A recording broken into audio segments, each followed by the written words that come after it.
Pada video kali ini saya akan membahas mengenai materi orientasi perusahaan terhadap pasar.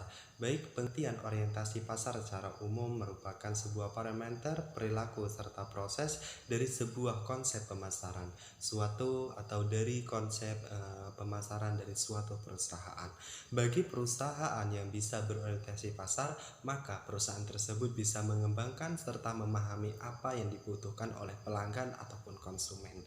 Selanjutnya yaitu saat perusahaan memahami pasar, maka perusahaan dapat menciptakan suatu strategi pemasaran yang serta memiliki pengetahuan kekuatan serta kelemahan dalam artian menganalisis SWOT. Pesaing dalam pasar berorientasi pasar memiliki pengertian lain. Berikut adalah pandangan beberapa ahli. Yang pertama di sini ada pandangan menurut ahli Never dan Slater menyatakan terdapat 3 komponen orientasi pasar yang merupakan yang dimana ini terdiri dari orientasi konsumen, orientasi pesaing, dan juga koordinasi antar fungsi. Yang dimana 3 komponen tersebut merupakan hasil atau hal yang penting yang harus dimiliki oleh perusahaan terhadap pasar. Baik, yang pertama di sini ada 3 konsep orientasi pasar tersebut akan menjadi sangat penting oleh perusahaan karena ada nilai-nilai yang dibangun perusahaan untuk memberikan hasil serta kepuasan untuk pelanggan. Orientasi tersebut merupakan proses memahami pelanggan untuk dijadikan nilai untuk perusahaan itu sendiri. Baik, yang pertama di sini ada orientasi pelanggan. Komponen utama orientasi pelanggan merupakan pemahaman perusahaan pada target konsumen sebelum menciptakan nilai yang berharga pada pelanggan tersebut. Melalui orientasi pelanggan, nantinya titik fokusnya atau itunya akan membentuk persepsi pelanggan atas nilai yang dirasakan.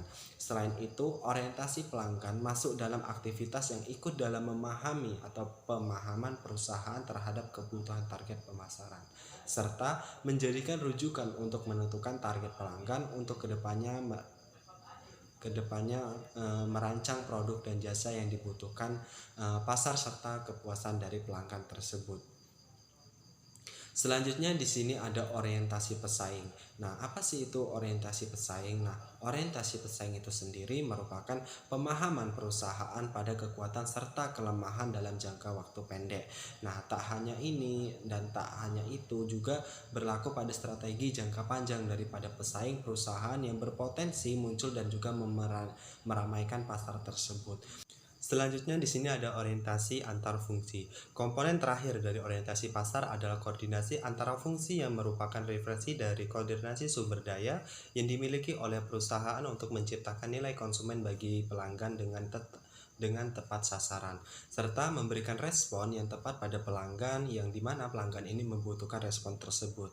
Selanjutnya, hal ini perlu dilakukan dalam organisasi agar sumber daya yang dipunyai oleh perusahaan dapat dipakai atau dimanfaatkan secara maksimal untuk menciptakan apa? Untuk menciptakan sebuah kepuasan pada konsumen itu. Setelah mendapatkan pengertian orientasi perusahaan terhadap pasar, bahkan menurut pandangan para ahli dan mengerti adanya komponen-komponen yang ada di dalamnya, kini saatnya mengetahui fungsi serta manfaat orientasi pasar itu sendiri berdasarkan pandangan ahli.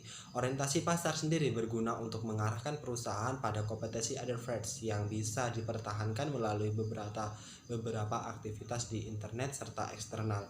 Ahli Hasan di tahun 2008 memberikan pendapat terkait fungsi serta manfaat orientasi pasar, yaitu sebagai berikut. Yang pertama di sini ada fungsi utama, yaitu fungsi yang mengarahkan perusahaan pada perbedaan dan juga efisiensi produk berdasarkan orientasi pasar.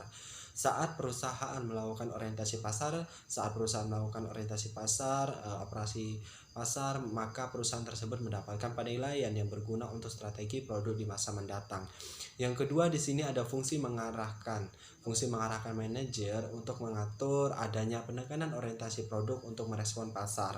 Hal ini berguna bagi para manajer yang dimana terus menekankan orientasi produk serta merancang produk yang dibutuhkan pelanggan serta efisien agar tertarik. Terakhir, fungsinya adalah untuk mengarahkan sistem organization, contohnya seperti formalisasi serta sentralisasi yang tertentukan dan tak hanya berdiri sendiri. Dari 3 sistem tersebut, perusahaan menentukan urutan secara akurat, pasalnya tidak bisa menjadi secara tunggal. Baik, sekian yang bisa saya sampaikan. Terima kasih.